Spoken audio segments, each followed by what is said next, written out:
Do you hate talking to people? Do you hate office politics? Does Betty, has she borrowed your stapler for the last 3 months and still haven't given it back? Try Engineers Only. The only job site made for engineers by engineers. Don't talk to anyone. Interview process, non-existent. Do a test, see how you compare. Get hired. This job site that you'll likely find, the only people who apply, who post their jobs on this job site, they don't care. They don't care about what you like, what you want to do on the side. They just care that you show up, do a good job, go home. Nobody's going to ask you about your weekend. No, yeah. There's none of that. Yeah. No one's going to come up, sit on your desk. Mandatory coffee break. Yeah. Hey, no one's going to tell you about the thing they just bought. Yeah. So I got this new truck. I have a bike. I don't care. No, let me tell you about this truck, man. You just got to hear about it. So did you buy the truck for yourself or did you just buy it to flex? They definitely bought it to flex. 100%. That'd be beautiful, though. I mean, yes and no. I mean, it's not for everyone, but just a work site or like even just like, do you want like all of the extra stuff gone from work where you just show up and you're effects driven? Bam. Engineers Only. Sort of like Introverts Anonymous website where like there's a whole bunch of people there, but nobody actually posts anything. Like, there's just a whole bunch of... It's just a silent room. Yeah, it's just like I'm totally in like the Indeed except no one posts anything. There's just jobs posted, and then someone's like, that's it. Someone's like, I got a raise, and then someone comes in and comments like, be more professional on the site. We're not here to commend you on your successes. All right, we're just here to find jobs and move into them. You could even have like an auto moderator that just like comes in and is like, please do not share private information, and then just like deletes the post. The moderator that, the bots just like on Reddit is like perfect too, because that's exactly what like an introvert would do, right? Because it doesn't have to just be engineers, right? Accountants, computer science, that physics guy, they just create a bot of like, I don't want to see this. It's too much, and there'd be like no advertisements because it's not like you can sell these people anything anyways, How do you make money? You have to pay to post your job on it, but whatever guy you hire, it's just like a roulette too, eh? You could just like toss the ball on the roulette wheel, and then whoever you hire, like they're going to at least do the job. So it doesn't actually matter who you hire because the job will get done. Yeah. All that matters is that they're quiet when they do it. Yeah. Can you imagine like somebody sneaking onto this website? They're like, oh, I got this awesome job at like Tesla or Microsoft or wherever. And then all of a sudden they're there for a month and they're like, hey, this new hire, he brought in cake one day and he tried to chat me up on my way out of the office. Are we sure we want this guy? Like, that guy's fired the next day. He's gone. Is that the kind of personality we need in this business? No, we need like just silence, just to stay in your silo, move along. Yeah. Is this the time where we're going to do the introduction? Yeah, let's do it. Hi, welcome to the Sierra Bravo podcast. You got your co-host here. You got me, Jaden, as well as Ward, W Dollars, and J Money. Yeah. J Money. Yeah. So I wanted to. So I was thinking about this, right? Because we're co-hosts for this podcast, but another podcast I really like is Stronger by Science podcast, and so it's with Eric Trexler and Greg Nuckols. But Eric, like Trexler, he whenever they introduce themselves, the host is Eric Trexler, and he always has a co-host, and the co-host is always Greg Nuckols. And they've done almost 100 episodes now, if not more, I think. And I should probably verify that. It's all good. But every episode, he just threatens Greg, like, we'll see if you come back. Like, we're still looking for a permanent co-host. And it's just it's just a never ending, like, gag. Yeah. Oh, it's fantastic though. I love it. But it gets worse and worse I do like that. as it goes on, but in like a good way, not a bad way. That's for sure. Yeah. So have you been watching the news recently? Have you seen all this news about GameStop? Yeah, I kind of lost some money. Not directly due to GameStop, but due to we should probably preface this. We are not financial advisors, and none of this is financial advice. Just to be when safe. you say that, like I see that all the time, and I don't know why people put that. Like, is there some sort of fiduciary duty that comes with it? Like, it's not like being a lawyer or being a doctor, where if you claim you are this thing, like all of a sudden you have some sort of like legal ramifications for the things you do. Can anybody be a financial advisor? Is there even like a certification for it? So like, why is that even online, or why do people even need to say that?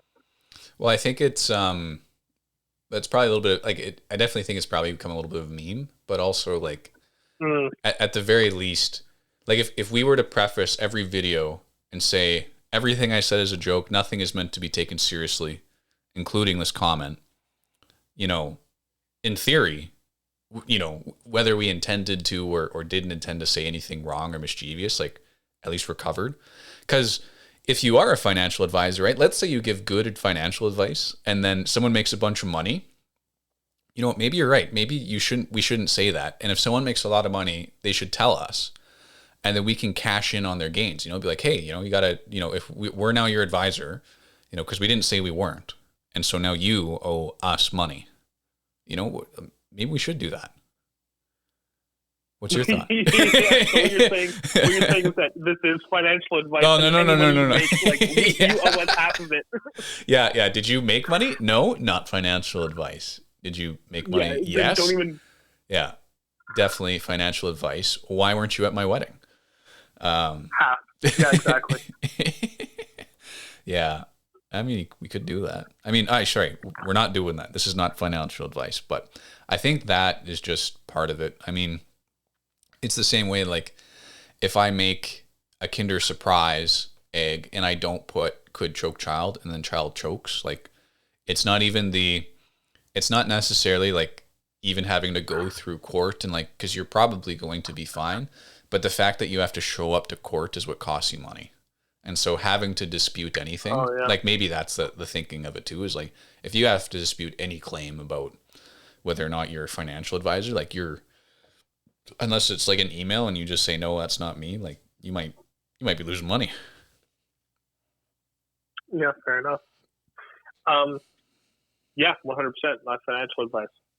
But I really wanted to get into like whatever the stocks. Like I wanted to download one of these apps and like just go wild and spend more money than I should, and just go hard into some kind of ridiculous stock and make tons of money. Actually, my plan was I want to go hard into Air Canada because they've stolen so much of my money, and this way it's win-win. So I did that. You went hard into Air Canada? Yeah. There? Both? Yeah. Quite a bit. I'm covering, so I am now covering my the upcharge for the next for that flight in January, because I got to pay more now. Yeah. So I've gotcha. I've made enough to cover that at the very least, but no, I got in around November, and then it went up quite a bit. And then Air Canada recently bought another travel company. I can't remember which one it is, and that's why their stock bumped up again. I know what you're talking about. It's like a Montreal-based one. But I thought that didn't go all the way through because the EU regulators said that they couldn't, or maybe it went through in Canada, but they're still two distinct companies in Europe. Okay, gotcha. But I mean, yeah, it raises a question, right? Like, if we couldn't get our money back, but they can still go do that. But I think... yeah, don't even get me started. Yeah. And these guys are like seconds away from getting another bailout, and they refuse to pay people money back on flights. Like, yeah, snaky. Well, I mean, that's this entire conversation. Do you want to, like, I've been watching this, to be honest, a little too closely. I can give you like the play-by-play of what happened with this whole GameStop thing. Send it. Okay, so here's what happened. So I first started looking to this when GameStop was at $40 a share.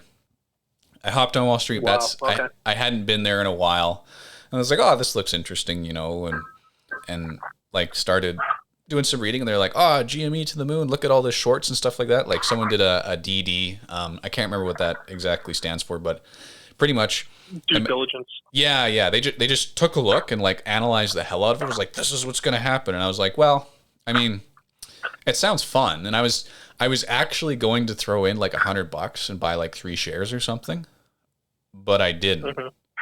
And like it's totally fine that I didn't. But I then proceeded to watch as over the week to the Friday, it went up to about $150 or so, and then they had the weekend, and then over the next week, it went up to about like $300 or like more, like significantly more.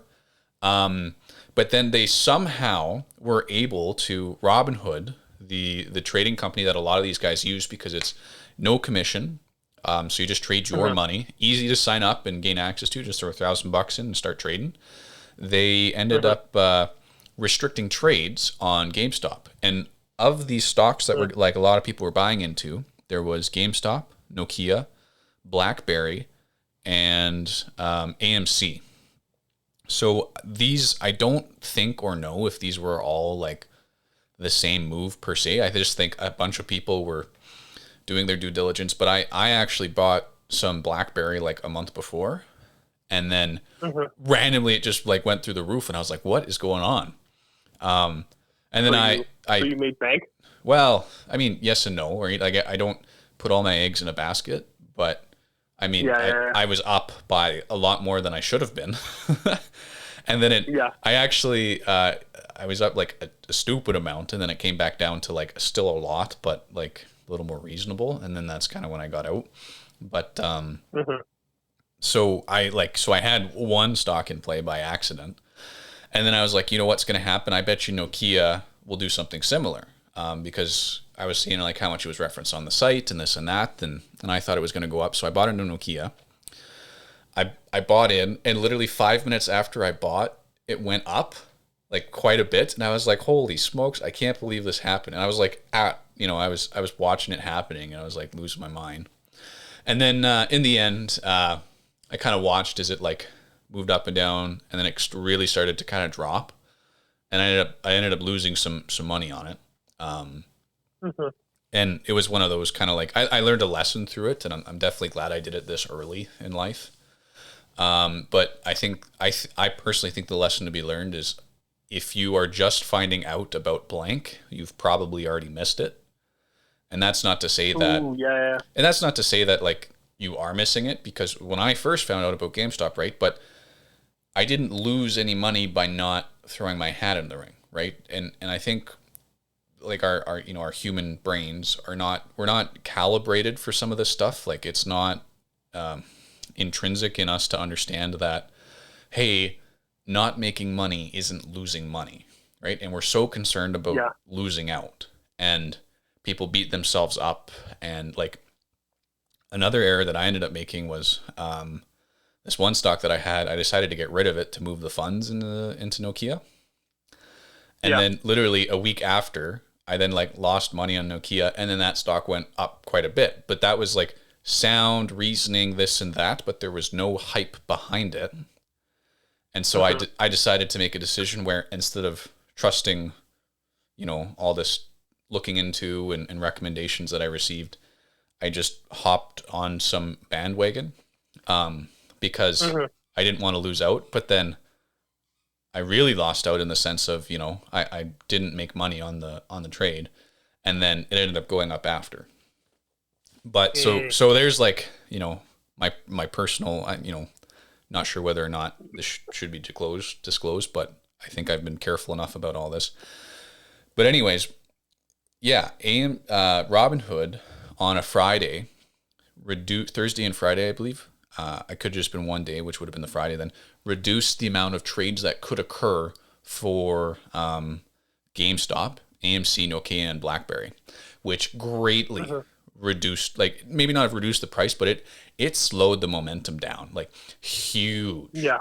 And I believe, I do not know, that it was very much like something like that is market manipulation. But and my reasoning for thinking that is less to do with the outcome that did occur, but when I guess I got to go back a little bit here. A certain company, Melvin Capital, shorted a Yeah. whole bunch of shares. And pretty much what they did is they placed a bet saying, we think that this price is going to drop back down to $20 a share. And if it did, they'd make a lot of money. But if it doesn't, they lose significant amounts of money. And this was when it was at $40. So they bet that it was going to go down to 20. And then for every like percent that it goes up, that's significant amounts of money lost. And they lost millions, like hundreds of millions of dollars for every day that the stock seems to go up. And when you think about it, pay a fine to the stock market regulatory body. You know, even if it's in the millions, it's still significantly less than what they could have lost. And I think there was pressure by this hedge fund, or a potential for pressure from this hedge fund to have forced or asked or messaged to Robinhood, hey, you should reduce the trading of this. And whether or not any of that did happen, what the end result was that trading was greatly reduced, the stocks stopped going up, and then everything kind of leveled out. And I think like where things really get interesting with all this is that this wasn't like a hedge fund like directly trying to do market manipulation. Melvin Capital was going to do a 1 hour they were going to do it on Twitter. It was like a 1 hour conversation about here's why Reddit is wrong and here's why you should sell your GameStop shares. And they were going to do that during the president's inauguration, and then they canceled it. And,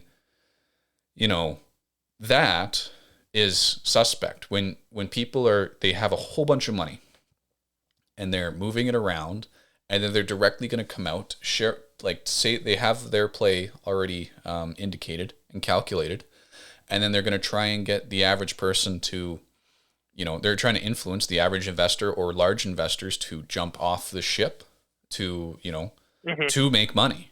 They were trying to influence the market, that I believe. And for the most part, like they're not going to see any reprimand or anything for that. But when you look at like the little guy, Reddit, just a whole bunch of random everyday, I can't remember the term that they use for like regular traders. I should know that, but that's all right. But regular traders, everyday Joe Blows, guys working at Wendy's is that's the meme. They were manipulating the market in a way that benefited regular people, and it was stopped. And then a lot of people ended up losing money because of it as well, right? These would have been their savings. Yeah. And so, what is the purpose of the stock market? It's to move wealth from old companies or failing companies into newer ones. And it's a sleek means of transferring money and resources from the old to the new within an economy. And so there's definitely a need for it to exist. But we've gotten to a point where the amount of money you're making isn't necessarily like calculated on how much utility you're providing to the physical world. It's becoming more and more about like we've hacked capitalism in the sense of like you are going to get paid a lot of money because you are going to generate money. Like you're not generating, a good or a service or things for people as much. Like a hedge fund exists to generate money. It doesn't exist to create a service that's going to help people or this or that. And I'm not going to get into whether or not I think that's right or wrong, but you see that, and then you see some people who are not the institution doing the same thing, and then it didn't really work out. And just recently, actually, they had to I believe they sat, I don't know if it was Congress or they had to sit some type of it wasn't a court thing, but it's kind of when they bring someone in. They did it to the owner of Facebook, Mark Zuckerberg, a while ago, and he had to come Yeah. before and ask Yeah. questions. They did the same thing with Melvin Capital, and they actually did it with like the Reddit trader who kind of initiated this. He was the guy who did like the original DD and made like a lot of money. And You mean DFV. deep value? Yeah, deep value. Yeah. We'll call him deep value for this. There's a curse in the middle there, but yeah, and he actually was there and talking, and I was going to listen and watch, and then I realized it was just hours upon hours, and I kind of watched his little opening speech about, like, hey, I'm a regular dude. I'm not a financial advisor, and I did this thing and it worked, and that was it. And there were reasons to believe that GameStop may have actually been a reasonable investment, in the sense that GameStop's moving less like console based to more computer based type stuff. Like, I don't know if I've just been seeing it because it's popping up in the Reddit feed, but they're... No, I read his DD. Oh, you read his DD? Oh, I'd like to hear what you have to say on that. Do you want to finish your story first before I dive into my stuff? Sure. Anyways, they do that. Nothing really seems to come out of it. But then just recently, they created a new financial way of doing on the stock market, and it is pay banks to purchase and hold stock, and you don't have to disclose that you own that type of stock. Because the reason why Melvin Capital lost out in the way they did is partially because they told everyone, here's how many shorts we have and here's how we did it. Or at the very least, that information was accessible.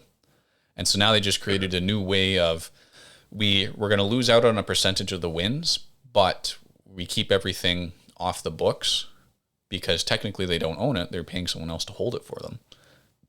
And so out of all this, right, the little man investor, they're called retail investors. The retail investors had an opportunity to make a bunch of money, did some stuff, and then the rules were kind of just changed again so that they couldn't do the same thing twice.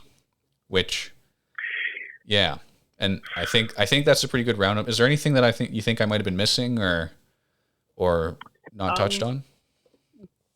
Yeah, I think the only thing I would add is so like the spur of this from Deep Value.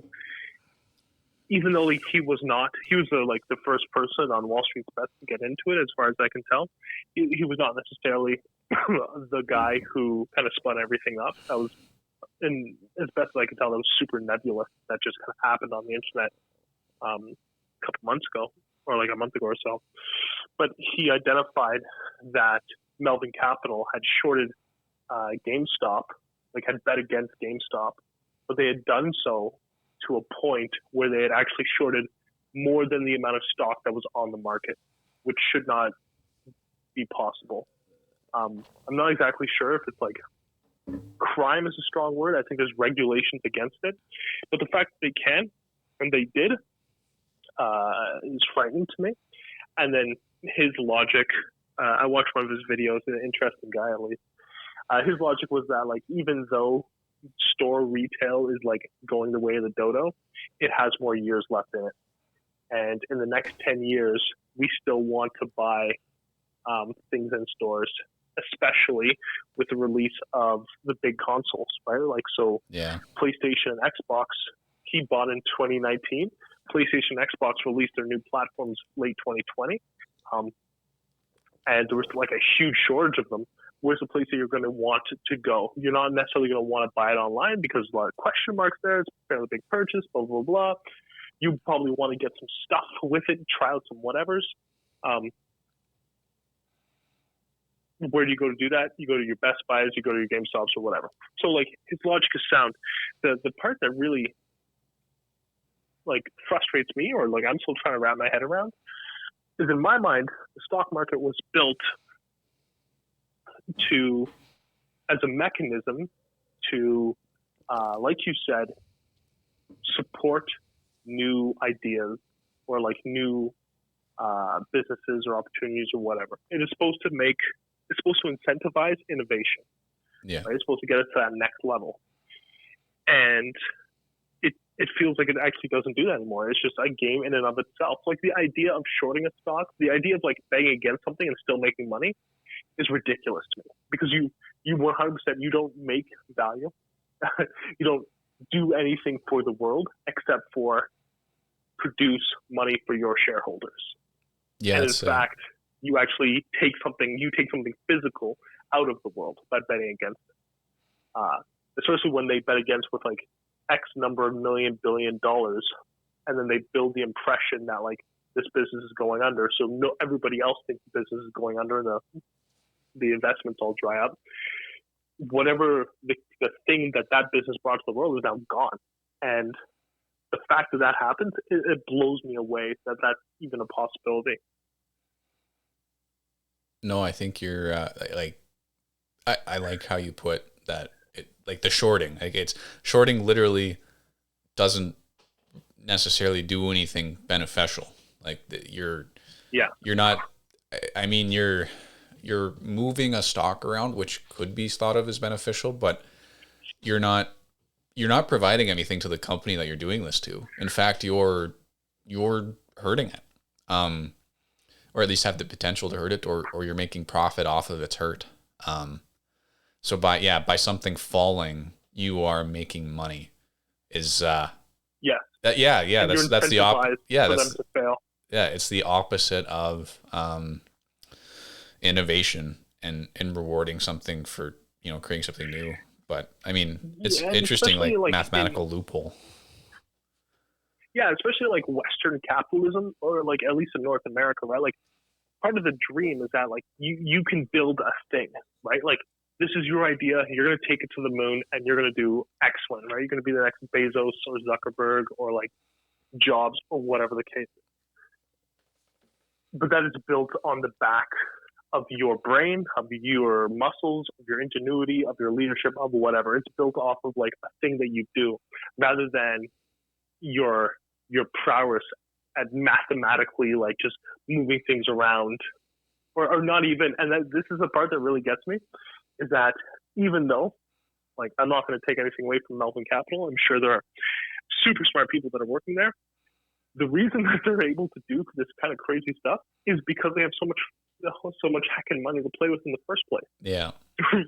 Right? Is that the barrier for entry to play at this level is so high that there are very few people who can do it in the first place, and they're insulated against making bad decisions.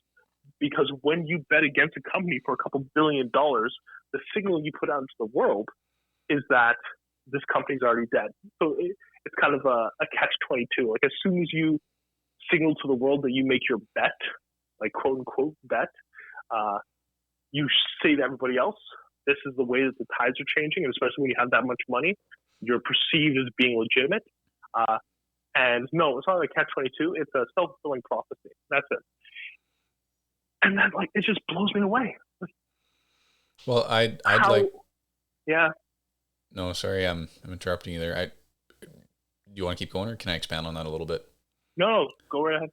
Like wealth has momentum.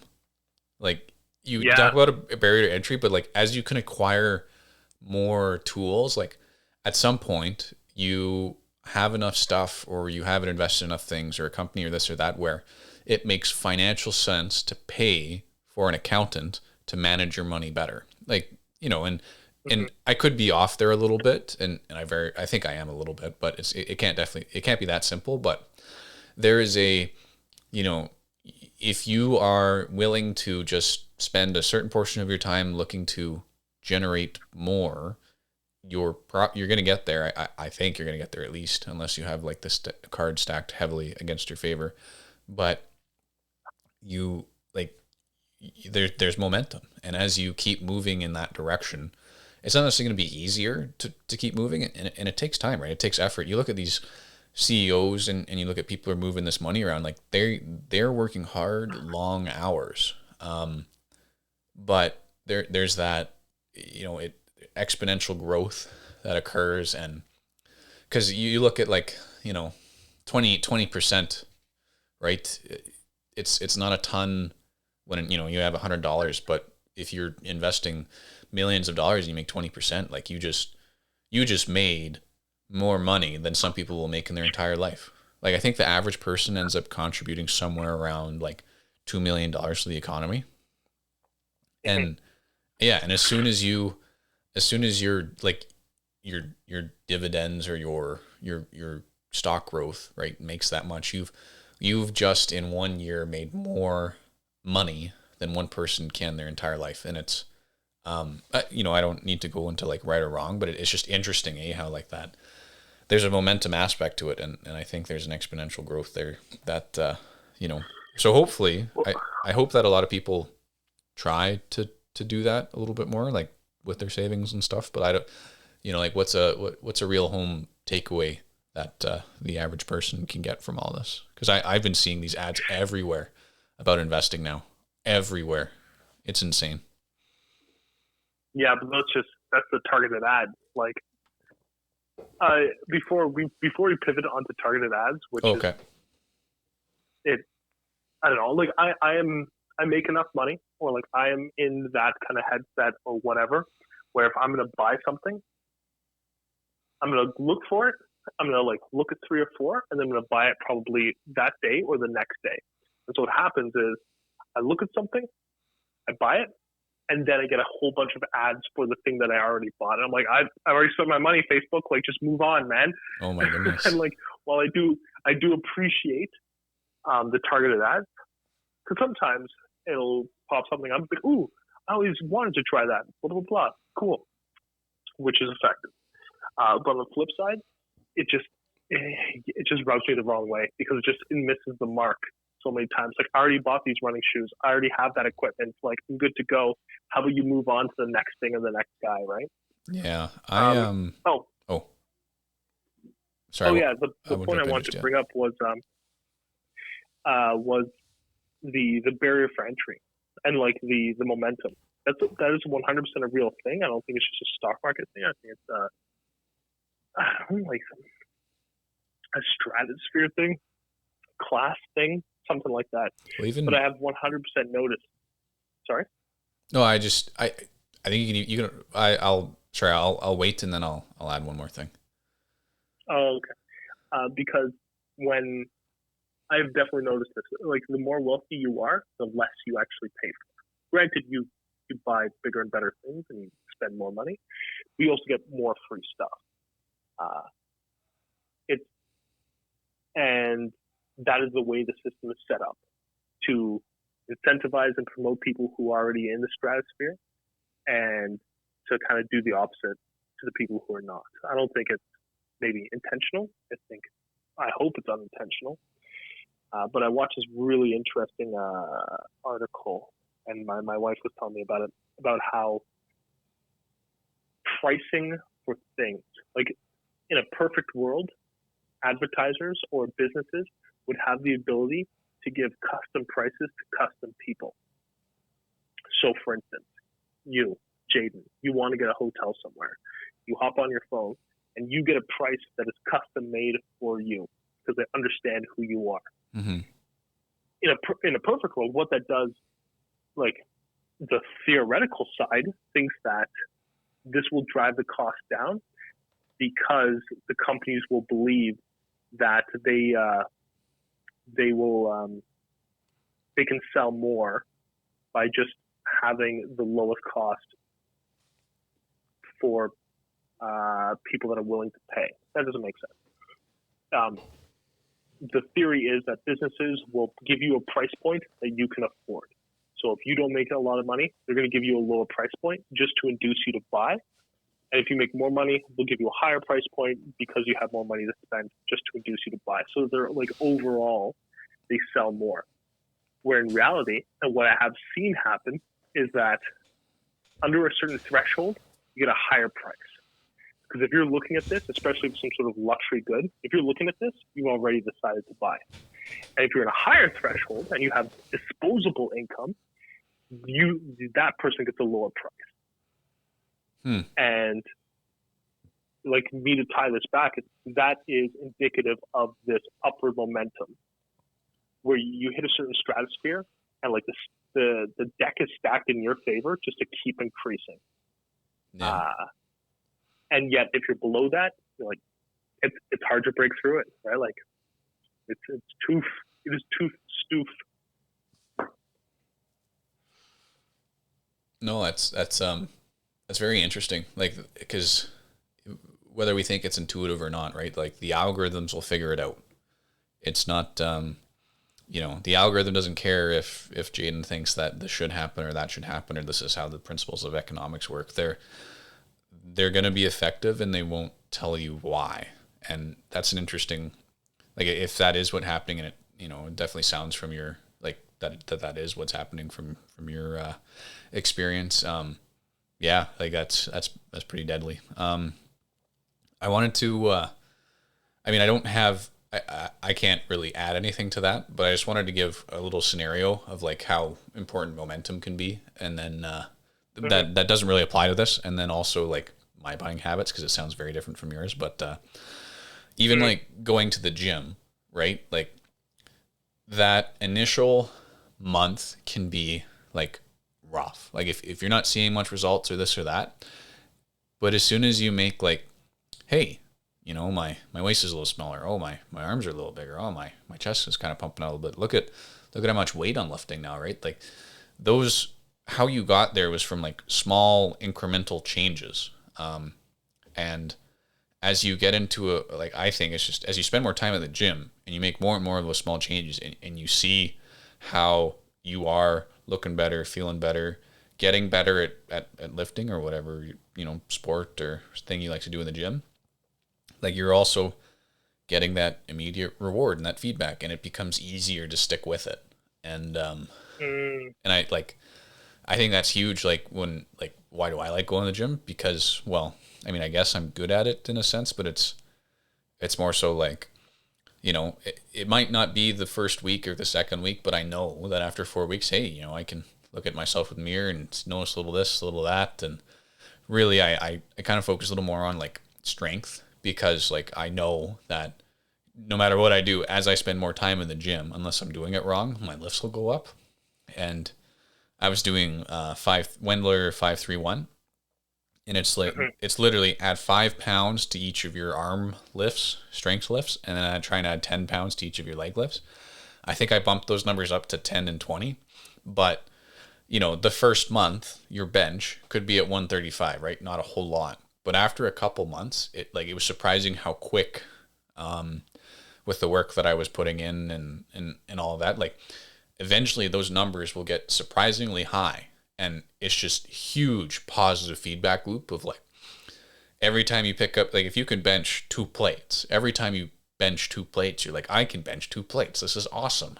Why wouldn't I bench 2 plates? I should always bench 2 plates. Yeah. What? Well, how do I get to three? Yeah. And holy smokes, these little changes, these little things that I'm doing are improving me. And right now, I may not see it, but in the long run, it'll add up. And yeah, Mm-hmm. so just I don't think that necessarily, wealth wise, I don't know how that works out to that, but just something that I noticed. And then, No, oh, let's go on. no, I was going to take a huge right turn. I'd like, what were you going to say? Uh, yeah. So if you're gonna use a gym analogy, I'll rephrase my analogy so I think it works better in a gym. All right, let's hear it. Like the barrier for entry. Like there's at a certain point, just like you said, like the first couple months is tough because you don't see those gains or whatever, and you're looking at the next person. They like either seeing very good gains very quickly because they've trained before, or they're already in good shape and they're doing all sorts of crazy stuff like CrossFit, like throwing things around, all sorts of Yeah. wild stuff. But the barrier for entry, especially in the gym, or like the barrier to get to that physique or that fitness that you want is the time, right? And Mm, especially in public commercial gyms, that's noticeable where people will buy the pass, will go a couple times, whatever. Um, they stick around for a couple months and they stop paying the pass. Like that's an excellent example of that barrier for entry. Whereas people who have some sort of background in sport, there's like they have some sort of external motivation, whatever. They've done a whole bunch of times. They are really into it. Something like, but they pass that 4 month point, and the 4 months I'm pulling out of the air. I know that there is like a typical point where people will fall off, but they're already past that. And all of a sudden, when you have a certain level, at least this is my very much bro science theory on fitness. So like when you have a certain level of fitness, it is easier for you to do new and interesting things, right? hmm So I know when I was in like better shape than I'm in now, I could just do weird stuff. And I didn't even have a program at that time. I was just like messing around. So I did, I would do kipping pull-ups, or I tried to do, what are they called? Where you pull yourself all the way up over the bar. A muscle up. Muscle ups. Yeah. So you can like start doing weird stuff like that. And I think that's an excellent example of momentum, where you hit a certain point where more avenues are automatically open to you. So instead of just going to the gym, you can go try to CrossFit class, you can do aerobics, or you can do like a cycling class. At this fitness level, all of a sudden things are just easier. Yeah. That is the difference. No, I really. Oh, you probably can hear that. The fiance is grabbing some puppy food. Yeah, you might just want to take that all out. Hello. Oh, Ward says hi. Hello. Alrighty, almost gone. No, I like that's perfect. Yeah, I think that's perfect.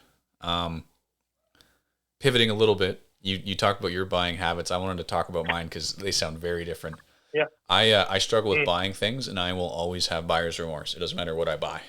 And I will spend like this podcast setup, even like I spent months debating, reading, thinking, and like tried one out. I was like, this is not what I want. Why would I want to pay twice? Like so I was like, well, I'll wait. I'll save some money, and then at least I'll get what I want 100% instead of like something that I'm going to have to like upgrade and do this and that. But this is like, I'm good to go. It'll be good for as long as I want to use it. So no problems there. But I also like this, like I've been looking at like a wood pellet grill, for almost, that's mighty Albertan of you. For almost a year. Yeah. Get some hickory smoke in that. Yeah. But I've been sucker right there. I've been reading, for a year. I'll be at like Home Depot picking something up, and I'll be like, I'm going to go check out the barbecues, go look at them. And I know what I want and this and that, looking. And I finally kind of told myself, hey, with bonuses coming out, why not? I'll do it, because I'm pretty sure I'm going to use it. I'm looking into it so much. I really want it. I think it'll be value added for some entertaining and this and that, and a good excuse to cook and season meat and this and that. But I finally ended up settling on the one that I wanted. They make them in like some southern parts of the States. I think it's in Memphis or somewhere. But it's called a Rectech. That's like the company that makes these. And it's like best bang for your buck, but it's got like the little things, like a little light when you open the grill. So if you got to, grill at night, you can see everything. It's just the little things are taken care of, and just the craftsmanship, I guess, is really good. And they no longer sell to Canada. Man. So I spent a year, and I'm finally like, this is it. This is what I want. I know it. I'm good. I understand I'll have buyer's remorse, but I'm okay with this, with it. Yeah, it doesn't. So I might have to try and order this to someone in like a family member in the States, and then get them to ship this to me, and figure out like, I'll have to look because if this gets shipped, right, and if there's a cut off the border, like, did I pay for it? Who paid for it? What's going on here? And I'll look into that a little bit, because I don't want to get it just caught up in customs. But I might have to make a trip down to like, Virginia to go visit some family, which I really do want to do, but I might have to do that just to go pick up this barbecue. I have to admit, like, I'm sure you're going to make delicious food, but you're a young dude. Oh yeah. You're younger than me, at least. Anybody who like barbecue, sure, get a barbecue. But anybody talks about smoking, as soon as somebody's like, I'm going to get a smoker, I just imagine that they're just old. They're just old. They're not fat per se, but they're a little bit overweight. And they wear like khakis and button-down shirts that look just horrendous. Like, that's in my mind. And I hope none of our listeners, obviously, like are super into smoking with their like hickory smoke or applewood and their cherry blossom. I got to download some knowledge on you, but I'll wait for you to finish. Keep digging that grave there, Ward. Keep digging. Whatever, man. Like, and I've met guys who are into smoking, and I know the first person who not got me into it, but like introduced me to it, and we went to this whatever smokehouse in Regina, and he was just like, he was all over it. He was like smelling pellets, and he was like touching things, and he was crazy for it. Yeah. It blew my mind. I think it's. I did not realize that this subculture was so deep. Yeah. No, there's people who are really into it. Everyone that I've met in Alberta, so like the wood pellet barbecue in particular, it's a new-ish technology. I say ish. I mean, it's kind of hitting the main stage recently in a way that it hasn't before. But is this not a smoker? This is a barbecue? It's a smoker barbecue. So it's a wood pellets. You can do both. You can barbecue on it and smoke things, and you can cold That's smoke. Millennial. Yeah. Well, it's you can hook your phone up. You can hook up your phone to it. So you just literally set it, forget it. You can crank the temperature up with the Wi-Fi setting and this and that. Like it's like I've spent a year like looking into these features and like what do I want? How do I make sure I never buy another one of these again? And yeah, no, Does your fiance realize that she's marrying an old dude already? Like, so, like just an old grandpa? Everyone I know about his barbecue and his cold smoke. She knows what she doesn't think I'm a grandpa, but she knows what all that stuff. But everyone that I've met that has one or is looking into them in Alberta, young. Like this, for some reason, this particular type of grill seems to be, because it's not like a dedicated smoker, but I think that's what a lot of people, they do it for like a in-betweener kind of thing, but you know, they do cost some money, and so people like will get super into this, right? It ends up becoming a hobby. But I also think, like you mentioned, like old, and that's the people who you think of like are doing all the smoking and stuff. And I want to like, you know, I'm going to lead with my chin here. The addict craves novelty. So you start out with your barbecue, you're 20, 25, you know, you have some kids, you call them sport, you're wearing your New Balance, you know, all the dads getting together, do some grilling, and you're like, okay, well, what's the next step? Bigger grill, propane, charcoal. Now I got my charcoal barbecue, you know, and you're going to be charcoal. Yeah, charcoal barbecue. And then you know, you're like, well, what's the next step? You know, your kids are leaving the nest. You're like, you know what? I deserve to treat myself. Do I get a motorcycle? No, I get myself a smoker, you know, and because they're too overweight to ride. Conviction. Yeah. They're too overweight to ride the motorcycle, so I'm getting a smoker. And then that's the next thing. The old ball and chain won't let me ride the bike, you know, the hog. I would, but you know, she wouldn't let me. And little does she know I took out a second mortgage to afford this bad boy. See that? Stainless steel. Lifetime guarantee. Yeah. And then just like whoa! What are you doing? You're gonna use your hands to open the lid?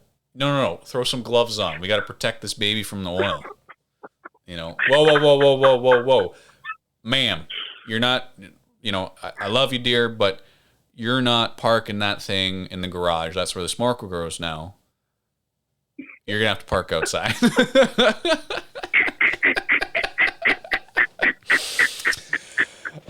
So actually, this leads really well into something I wanted to talk to you a little bit about. Yeah, okay. Strangely enough, talking. Part of why, like, as much we talked about this, you know, before, like, love podcasts, very interested, love talking, communicating. I miss that a lot from my time in the Army, which just, I don't know, it just seems to be something everyone has to do a lot of. But you know, I'm awkward. I sometimes, you know, it can be, I'll say the wrong thing or do the wrong thing. And this got pointed out to me recently, and I'll tell a little bit of the story, but I even had someone at work who's like, do you just like string things along and just try your best to make it work? Which is probably what I did with the whole smoker gig right there. And my answer to him was, yes, I do. And he literally used the analogy, do you just like throw spaghetti at the wall and see what works? And I was like, yes, you know, and I just try and learn every time, you know, I meet someone new, and, you know, if I get the feel of the room, right, I should be okay. But there's always that non-zero chance that I'm going to say something that no one has any idea how to respond to with, and it's just going to fall flat on the floor, and that's it. I'm done talking for the night. Mm-hmm. So recently went to my unit's Padres church, and mm-hmm. you know, it was good. You know, I liked it. The point isn't that I went to church. The point was I met his wife after and some of his kids. And we're all talking, right? Mm-hmm. And like, oh, we're talking about dogs. Everyone loves dogs. How could this go wrong? And it's like, it kind of gets to that point where like, oh, it sounds like it's my turn to talk. All right, get prepared. Think of a topic. I know. I'll tell them about my parents' dog. I already told them about my puppy. I'm like, you know what do I do next? Parents' dog. That's what I talk about. And I say to them, my parents' dog, it's a little chubby, and sometimes I get concerned when it gets excited and tries to jump off the deck that it might hurt itself. Did not work. And I probably didn't work because I used specific language such as broken legs. And, like, know your audience, like I said it wrong. And she's not like, the dog's okay. I don't think anyone should be worried. But it was kind of a joke. But like, I think if I were to tell it as a joke, I'd have to say something along the lines of like, parents' dog so chubby, I get concerned. I'd be concerned if it tried to jump off of a dictionary. But I didn't say that. I use verbatim. Wait, like that's what you consider a joke? Like, what? That's the level that we're talking about? Is that not a good joke? Go on. Okay. Anyways. It's just the jumping off the dictionary. It's like, I get it. It's so small that it's like, it's not actually a threat. Yeah. Like, ooh, roof stoop. Oh, like, yeah. I think a better joke was. I didn't say it was good, though. At the beginning. Oh, yeah, jumping off the porch? At the beginning when you're talking. No. About the engineers only. Oh, yeah. Well, okay. Like introverts only website. Like, that's kind of a joke, but it's also a great idea. Like, yeah, we can make a lot of money off it. If we can make money off it, we should just do it. But, yeah, 100% capitalism. Yeah, baby. But, no, yeah, like totally didn't work. And like, and then I got to stand there awkwardly as I like resign myself from speaking and just let the fiance do it all. Yeah. So, I love my fiance. Gets me out of some of those awkward. Anyways, it all works out. But like the lesson, like literally, like AAR after action review after this thing was like, don't talk about cute things hurting themselves, and you should be okay. Yeah, I like that. Have you noticed that, like, as you travel and you go to new places, you meet new people, there's like certain conversation patterns that just emerge that people fall into. I know what I found, like in Southern Ontario, at least, with the people that I hung out there, like we would talk about cars, barbecues for some reason, and like some other like masculine thing. And I remember like standing there with a beer in my hand, and we're like, yeah, that's a good grill smoker, whatever it is. Like, what up, fellow kids? Yeah. Like, I am also one of you. 100% I was the youngest person there, but I'm like, yeah. No, 100%. I want to drop $10,000 of my money on this like cold smoker. Holy smokes, $10,000! That's way. Wow. I'm pulling that one out of the air. Okay. But, like, so in one group of people, like, this is their syntax. This is the ways they converse with each other. And another group is like, hey man, what if we just started a laser tag? It's like, we could make bank. Oh yeah, we could totally start a laser tag and just like rip off of that.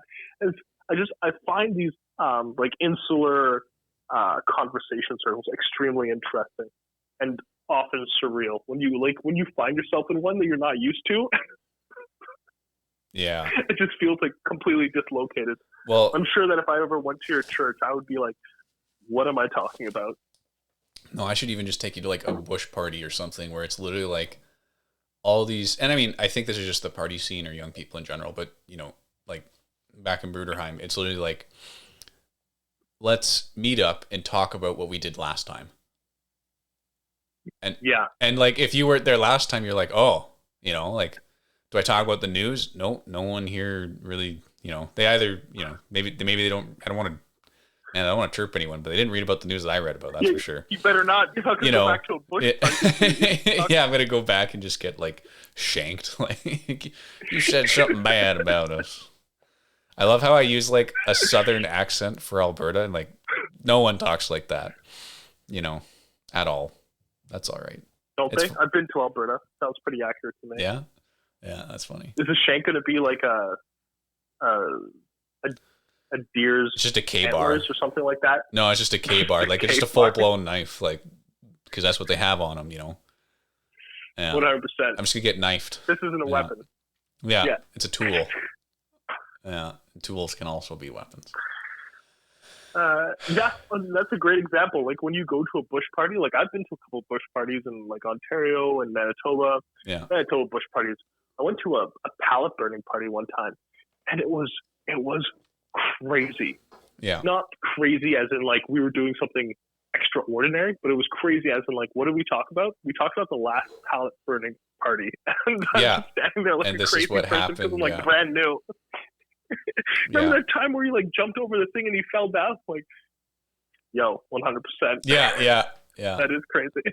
No, but it's like, it's, you know, and it's great if you're a part of it, but it also makes it very hard for, like, new people to go in. So, like, you know, I dated this girl for a little while, and very different than I am. How different, you may ask? Well, you know, she living in Canada, but she was Asian, so that should kind of, you know, I was a hick and very different, but it was great. I enjoyed the time with her, but you know, as most relations work, you part in ways at some point. But you know, how do you bring someone into your scene, but then even going to her scene and meeting those people where it's like they weren't really doing anything, which sounds bad, but like there's this guy who, it turns out, like, his job ever since he left high school was changing tires at Costco, which is fine. Like, I'm not dissing the guy changing tires. You know, everyone's got a job to do, but then I asked, hey, like, are you going to become a mechanic then? Like, that looks like that would lead into that. You could start leveraging your work experience. And, you know, my way of thinking was, how do you create a credential so that you can move on? But no, like, no one had any aspirations outside of whatever they were doing. And, you know, I had to learn, like, oh, that's okay. And, you know, I was kind of used to it because, you know, Bruderheim, not everyone escapes. I really like it, though. I might probably go back and settle down one day, but not everyone even has the capability to escape, in the sense. Or are you even allowed? Is it like, has that conversation actually happened? Or are you just spitballing here? Like, so if your fiance listens to this podcast, are you in trouble now? No, it wouldn't be a big deal. We're not married anywhere. To be perfectly honest, I think it's like her family's pretty spread out, and mine's pretty co-located. So, and it's pretty much in the. Oh, okay, gotcha. It's a little farther south than the rest of her family, but it should. No problems. We talked about it before. I mean, if her parents are listening, that might be a problem, but. But they can't work a computer, right? That's what you told me. You're trying to get me lynched. You know, they go to like a Christmas gathering, get shanked, K-bar shanked, and you know. I hope you like your turkey cold. Yeah, just like revenge. Yeah, exactly. Yeah. But down to the ground. But yeah, I mean, like, even. Yeah, like, yeah, no, I totally got you there with, like, talking to new and different people. Like, I remember trying to just talk about things at work on the railway, and it's like, oh, if it's not railway related, you know, that's all I do. And it's like, I understand that's what you do, but do you do anything after? Nope. I just think about railroading. And I mean, that's not actually how it is, but you don't have a lot of time to diversify the things that you do working for the railway. That's how it's set up, 24-hour operation. But it being fresh, right? Seeing everyone and what everyone has to talk about, like, much like what happened last time. Like, oh, let me tell you a story about what happened to me on the railroad. No, I got a better one about what me happened on the railroad, which sometimes is also like what army talk turns into, or this or that. Whenever you're a part of some group that works together. But not a lot of depth in a lot of these circles that I have stumbled upon or frequent. Yeah. And I've always found, at least, like, my most rewarding relationships or conversations are the ones where it's not actually the content of what we talk about. We can talk about anything. It is the other person listening. And that's why I enjoy this relationship so much. Not just from the stuff that we've gone through, is also somebody listens, right? So instead of you getting trapped into this like constant syntax of like, this is how we view the world, this is what we talk about, it's always exchange of ideas and information, like trying to grow and develop and be better.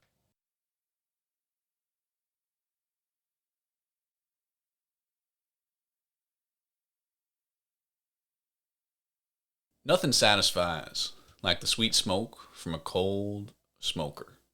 That's why you should be buying the Sierra Bravo Smoker, coming out this fall. You ever come home and you think to yourself, why not end it all? It's cold smoker. That's why, I don't know if we could do this, man. That went dark real quick. Keep going. All right, the cold smoker. Don't stop. Don't stop. Don't worry about your wife, your kids, your dog that just died, because you got a smoker. Hours of your day could be spent watching meat, preparing meat, and eating meat. You don't need anything else in your life. That's why you need to get yourself, come on down to Sierra Bravo Smokers. Okay, I'm taking you in. I can't figure out what to do. No, it's good. Perfect. That's exactly the kind of ad that I want to hear. Yeah, super dark. You ever wake up one morning and look at that cocked and loaded pistol sitting on your stand and think, is today the day I do it? It's the day I do the thing that I swore I'd never do. And you look at that cell phone and you realize you still got one more hour until your nice pork loin's ready to go. You decide not to? You could have this moment if you bought yourself a Sierra Bravo smoker. We saved lives. You too. And you too can save a life. This month only, when you buy yourself a Sierra Bravo smoker, we'll make a donation to Don't Kill Yourself Foundation. I don't know of anyone. I don't know.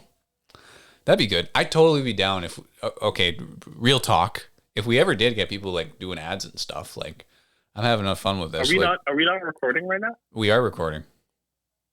Okay. I mean, we don't have to. Real talk all you want. Cool. Real talk. No, keep going. All right. Ready to go. Yeah, like, we could do like little events from time to time where we like, take the money and give it to good foundations and stuff. We'd have to see how. That'd be awesome. Yeah, and I think it's also just like, I love it when podcasts and this and that do it. So the Stronger by Science podcast every October. So they also do Mass, which is a monthly subscription for like research and strength and sports conditioning and stuff like that, and they'll vet everything and give you info and give you a breakdown. Like, I was actually super interested in buying a subscription, but during the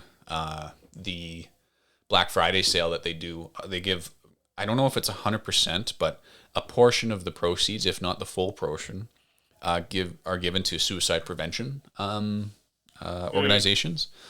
And it's like, I don't know, it's super nice, that they're doing that, and good time to do it when everyone's looking for sales and this and that. It's like, oh, not only am I getting a nice sale, I'm giving money at the same time. But it's just a neat, like, you've created this thing and you're bettering people's lives, and you're like, well, why not do more? Yeah, I didn't give you a lot to work with, but yeah, I don't know. Like, how can you say no? No, we can't afford not to now. No, it's good. Yeah. Yeah, 100%. Yeah. And like, then we can guilt our customers, our listeners into supporting us, sending them a couple of dollars for the mail. It's like those YouTube videos, like, did you know? I don't know why this person's always a hick whenever he talks, but did you know that 40% of our viewers or listeners are not subscribed?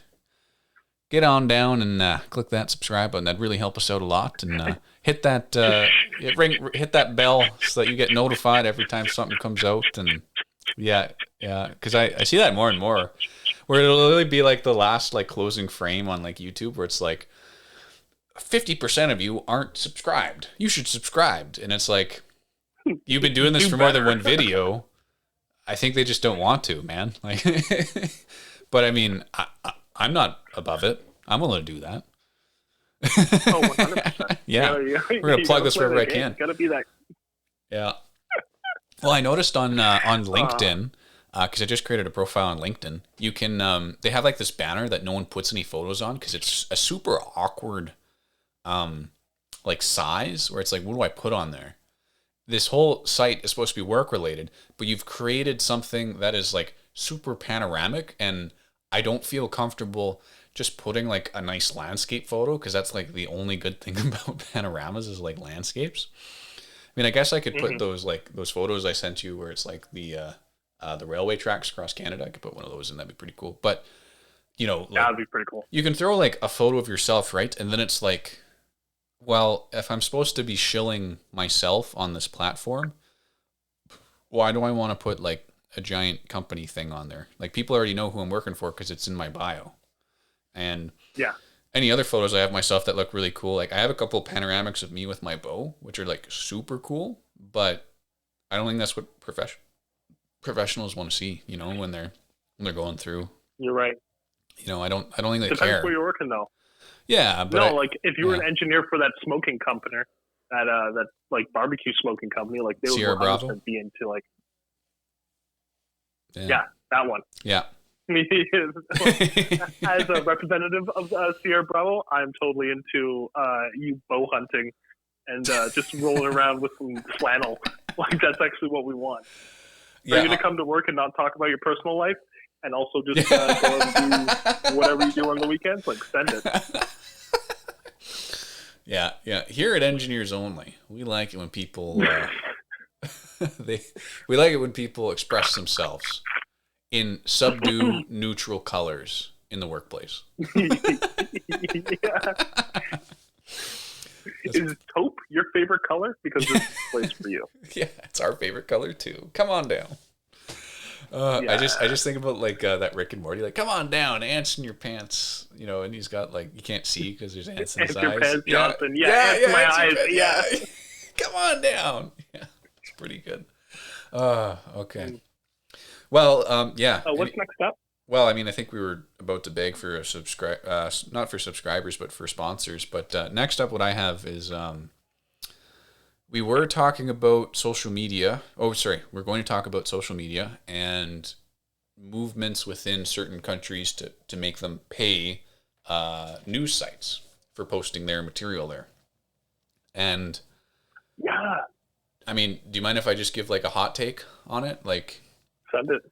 Yeah, of course. I know so little, and I feel for smaller companies that are trying to make it, but I don't necessarily feel for the large ones. I mean, I think, right, like I guess the real question is could a large company say, hey, if Facebook or Twitter or someone isn't going to pay me for creating this material to put on their site, I'm just not going to do it.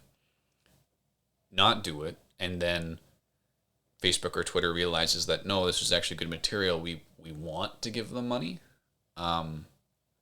because I mean I just see social media as like it's a market disruptor, like by definition.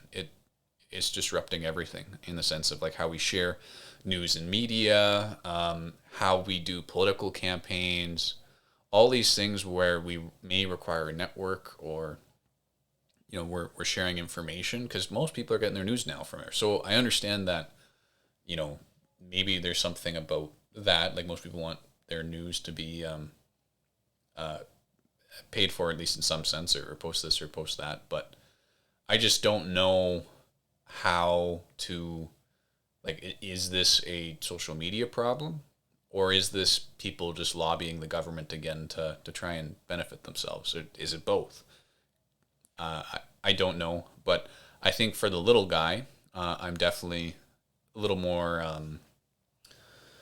receptive to that type of ask. But I also think that if there's like an ad model for it, I guess this ends up coming down. Like I question the ad model in itself. I don't like the way it works and how it exists. I don't like, I like privacy, but that's Alberta Jaden in itself. I like my privacy. and I understand that I give it up for certain things. And I am not on social media.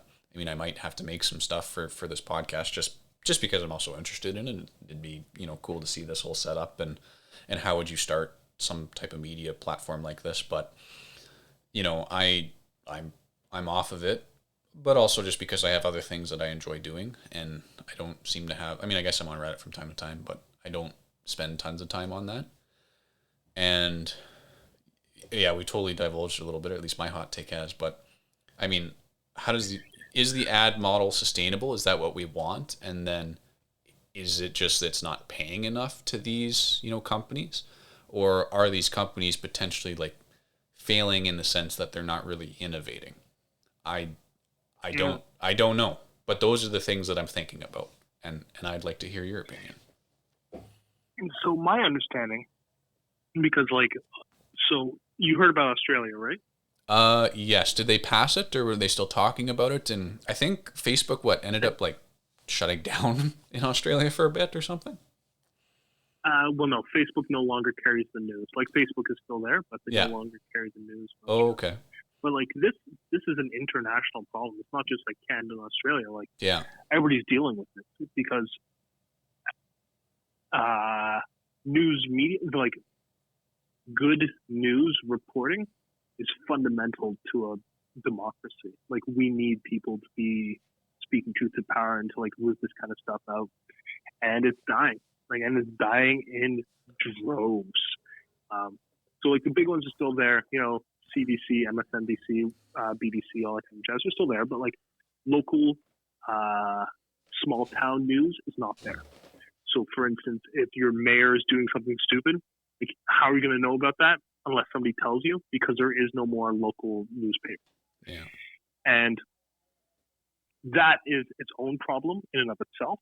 On top of that is the way that the social media companies were aggregating news wouldn't actually pay the news organizations themselves. So this was more of a problem for bigger news corporations. I even heard some reports, and I don't know how accurate they were, that the algorithm, like Facebook or Google or whatever the last one was, I can't remember. Either way, they would actually replace. So they would scrape the data off of the news site. Yeah. So they would take the article essentially, and they would put their own ads on it. So even the financial way that institution would they would earn money. Oh, and they never paid out a portion of those ads. Exactly. Yeah, and so that's what Australia has done is forcing these huge media aggregators to actually pay back or pay some money to the news media. Yeah. Is it a perfect solution? Not a chance. But I do think that there is, I hear your argument about this is the ecosystem and you have to adapt to survive. But in the interim, there needs to be something. And I've noticed a lot more people have been transitioning to podcasts. But the problem with a lot of this kind of stuff is with YouTube or podcasts or Facebook or whatever, you have diffused the power down and you have enabled individuals to do things that used to be organizations and corporations could do it beforehand, which is good. Yeah. But those individuals do not have the capability of organization. A podcast by itself, you and me, are just not going to have the product quality that an actual organization is going to have. And you need, especially for news, you need people to actually go out there and get news and then write it. You can't just have one guy on a podcast. Well, I think a great example of this. Sorry? Oh, I was just going to say, what was that thing that people would say, do your research? Is the common thing. Yeah, exactly. But no one has, I don't want to take over, but just, that's a huge thing people say, but how? By reading news, we are not doing our research. Or we are, question mark, but yeah. And so a great example is this podcast. There's a news podcast in Canada called Canada Land, which is excellent. Really small business. They do some awesome news, but they're a media criticism program. And they're growing slowly but surely.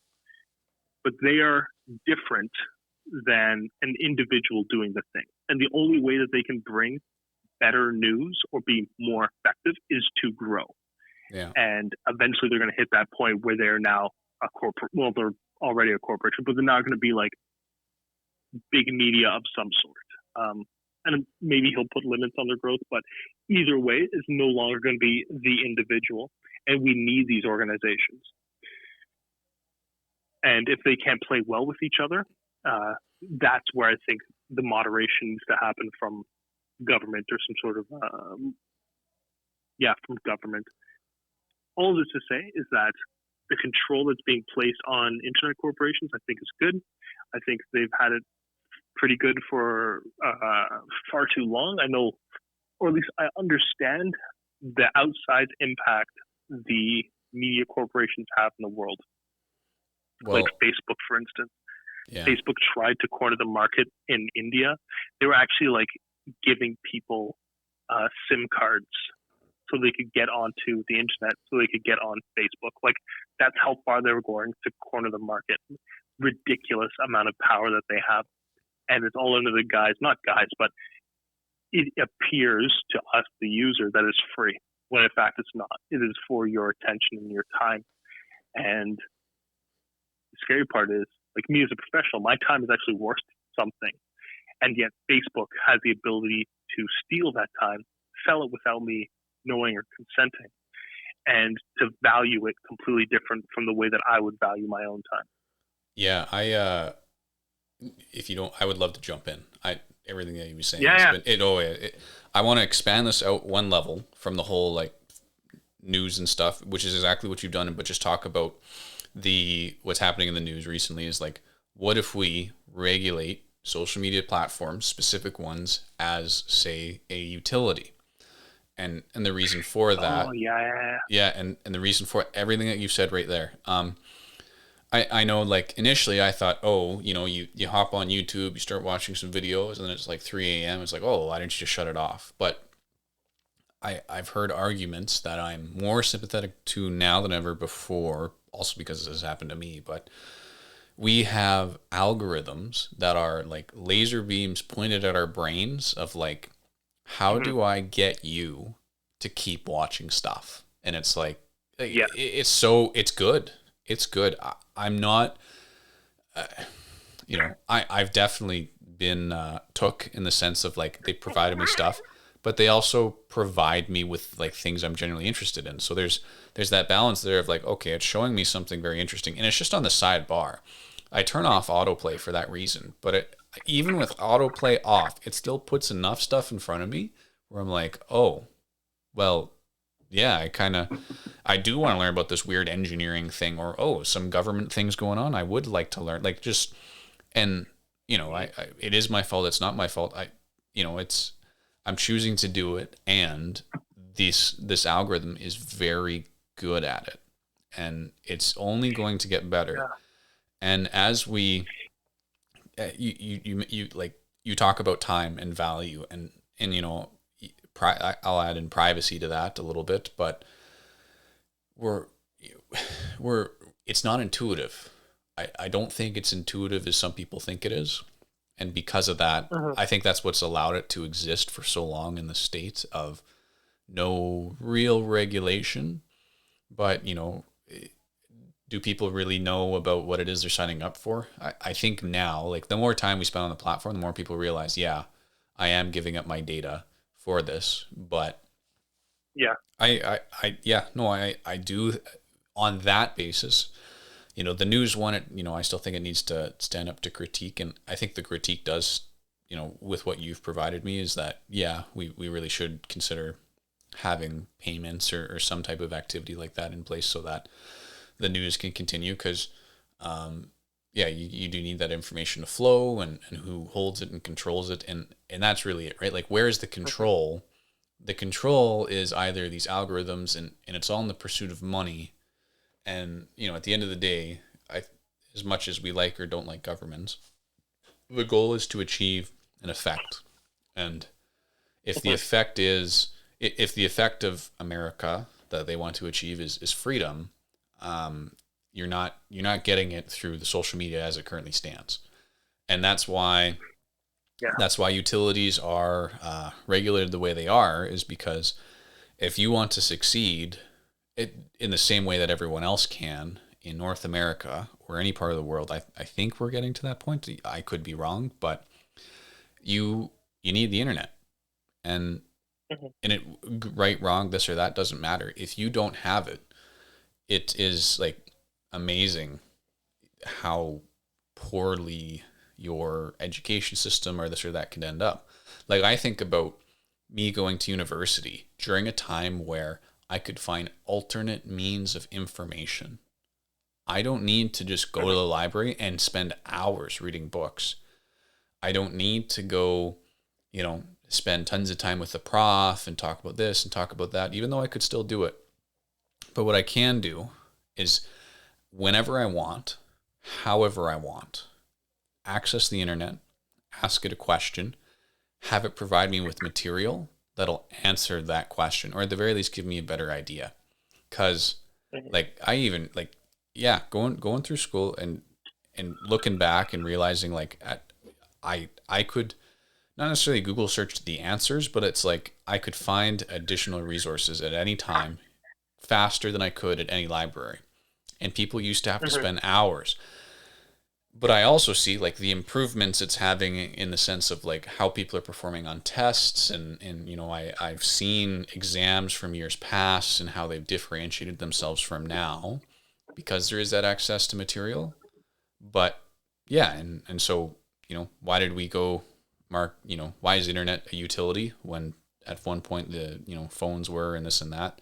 I think that social media at some point may end up like that, not because it necessarily provides us directly with, because we can still go to the library, we can still go do that method, but competition wise, you're going to lose if you do that. And Yeah. when it comes to social Yeah. media, if you want to make it as an influencer or a podcast or anything, a news site, if you are not able to play in that domain, you can no longer compete. And I mean, it's a reality of the world.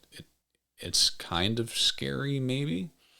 I you know I don't find it that scary because I just don't think we can change it. But if that's just how I view it, and I think that's how it needs to be viewed.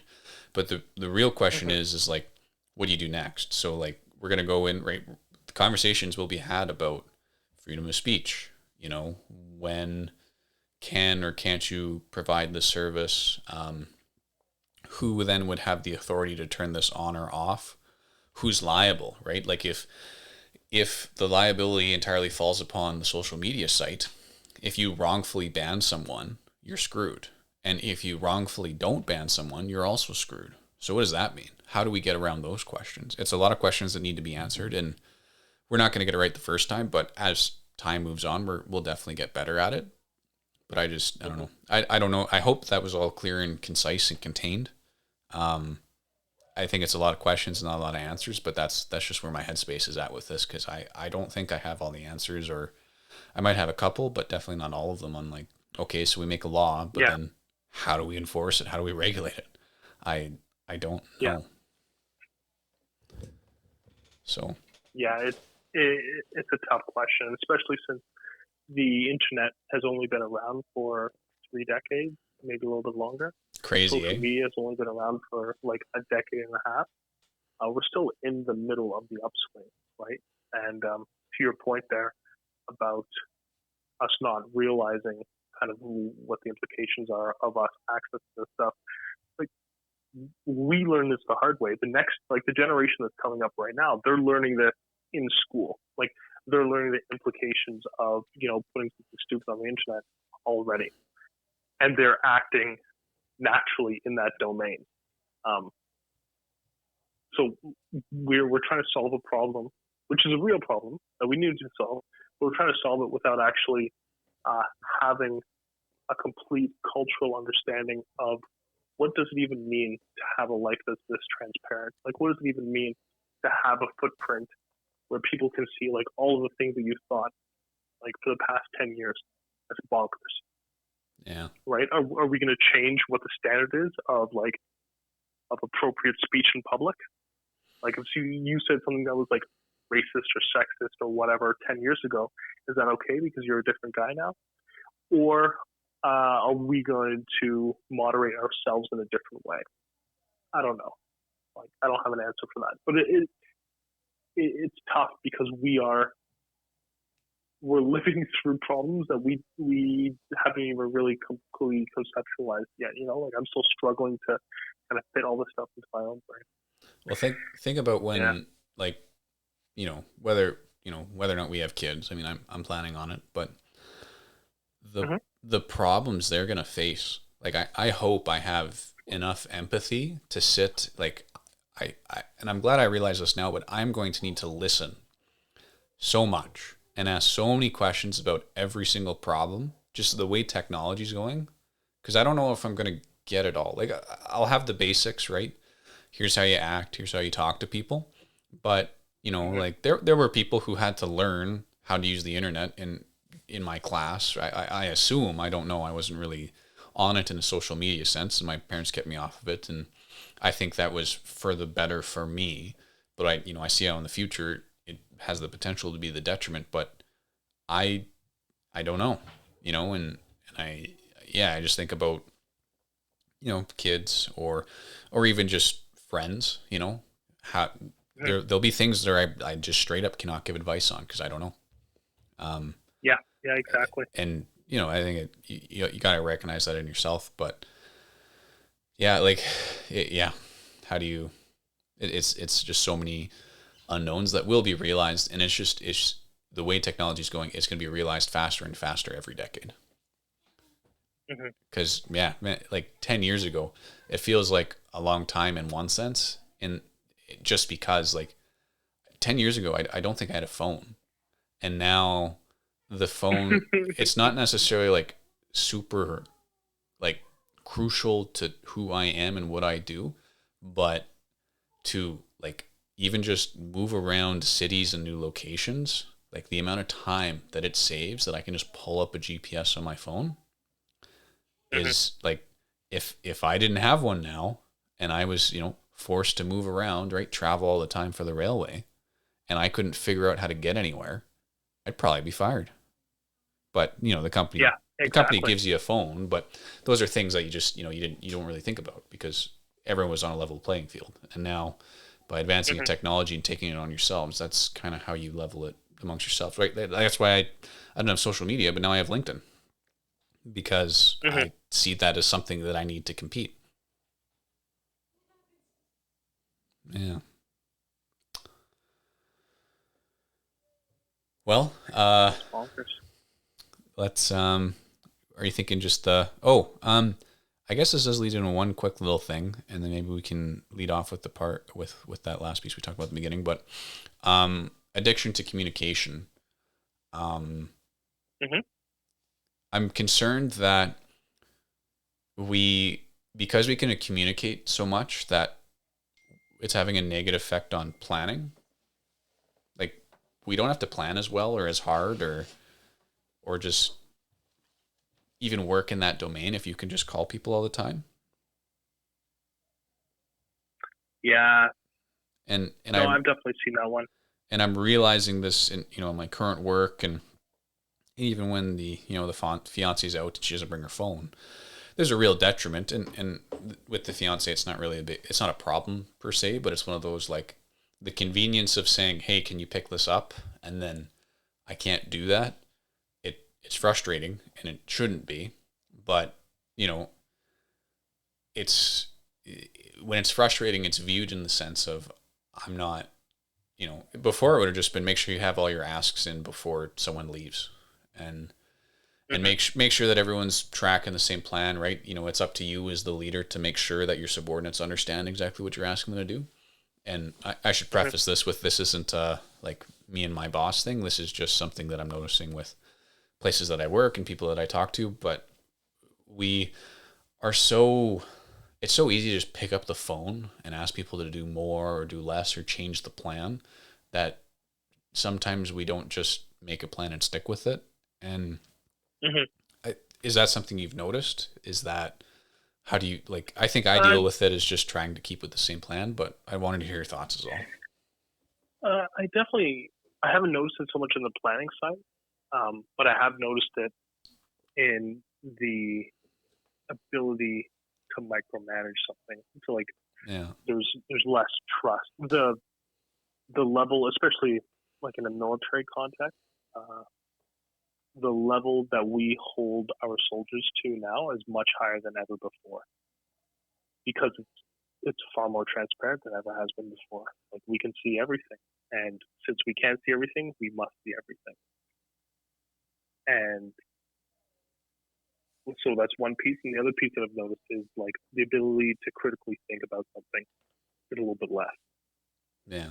People, instead of like actually looking for something or thinking about something or doing some research, they will look for somebody else's opinion on it immediately. So if that's a Google search, if that's a phone call, if that's a whatever, they're just going to ask. Well, while there's strength to this, like it's good that we can communicate so well and we can learn from each other so often. Like we also lose the ability just to do it yourself. So that's and all of these points that I'm talking about here, like I think that's another thing that I want to bring up in the next podcast, which is this idea of systems of systems and how big it's gotten and how no person and I think like no organization even knows the systems of systems that we participate in. Yeah. There's no central body that understands all of the systems that are at play for an individual human. And that, in my mind, is a little scary. Anything else? Wrap it up? Well, I wanted to add to that a little bit in the sense of like Yeah, of course. confirming biases. No, I quite often have to like, as I pick up the phone, look at it and be like, you know what? Like the time that I'm going to take from my superior is not worth any time that would occur from a mess up in my decision. Mm-hmm. Like it's Mm-hmm. like but it gets to the point where it's just trigger. Like it's so easy for me to call, and then the decision's not on me, right? Or this or that. Like, Mm-hmm. I love taking responsibility. That I think that's why I've made it work in so many of my jobs and positions so far. But it's so easy. Like like we love to talk about how terrible up top is, right? Headquarters or this or that, or everyone's doing everything wrong. But we, even on the lower levels, can really hurt the institution when we are constantly asking for help or assistance because it's just so easy. And then there was something else that I wanted to mention, but it's kind of slipped my tongue and all that. But yeah, I'd love. Oh, the other thing I want to mention was I think this is bleeded in a little bit. You talked about trust there, where it's like instead of measuring like how well is this going and then making decisions about how much time should I spend on it, Mm-hmm. we're just able to ask questions all the time. And like it's Mm-hmm. an insatiable beast of information because everyone's always at what's going on, what's this, what's that, how's this going, instead of just is everything okay? Yeah, all right. But even then, like I've had to sit down and like seriously think of like, okay, is there any reason for me to like it feels like I should push this up the chain of command, but it's not. I'm not asking for help. This doesn't actually impact anything at the moment right now. I know when it will, and so why even create a tornado of questions being asked? Why not just solve it? And then if does higher up need to know about everything I'm doing? I think they kind of just need to know about whether or not my performance is good or not, and then from there they can figure out if they need to like what am I doing? Oh, your performance is great. Okay, what are you doing so we can try and implement it elsewhere? My performance is poor. Okay, well what do we need to work on? But Mm-hmm. it's so easy now to just pick up a phone or some type of communication advice and be like, what are you doing right now? Well, why are you doing that? Well, have you thought about this? Okay, let me ask you 1,000 more questions. Oh, sorry, I'm just getting a call from someone else who's asking me questions about something that's happening. Like transcending 6 levels in the chain of command. And it's like, why? Like what does this guy provide to me by knowing this answer. Like it's just because people ask, I think. And I think the solution is becoming more effects driven rather than like whatever we're doing now. And I know that for every layer in the bureaucracy or hierarchy, you lose like the what's the word? You lose like the picture, like clarity in how the picture actually is. But, we should be able to run things in a way, I think, that, hey, how are things going, good or bad? And then just trust that the guy's like telling the truth. Because if we're not setting them up for that position, well, why even have anyone there? Why not just do it yourself if you're going to call and micromanage? But yeah. Yeah, exactly. Yeah. But before we step off, just, I don't know, like this is just a general way of thinking and something that I see even when I interact with my fiance of like, well, why am I calling her? Well, just because it'd be nice if she could grab this or grab that. Like, where's this? Yeah, just to be connected. Just to be connected, right? And yeah, no, yeah. Anyways, okay. So do you want to just kind of close off here and then that should be it for the day? Yeah, I think so. I think we've done some good work. Thank you for listening to the Sierra Bravo podcast. If you enjoyed the podcast, please be sure to like and subscribe. If you have any recommendations on how we can improve the podcast or further directions we could take it in, please be sure to leave a comment below.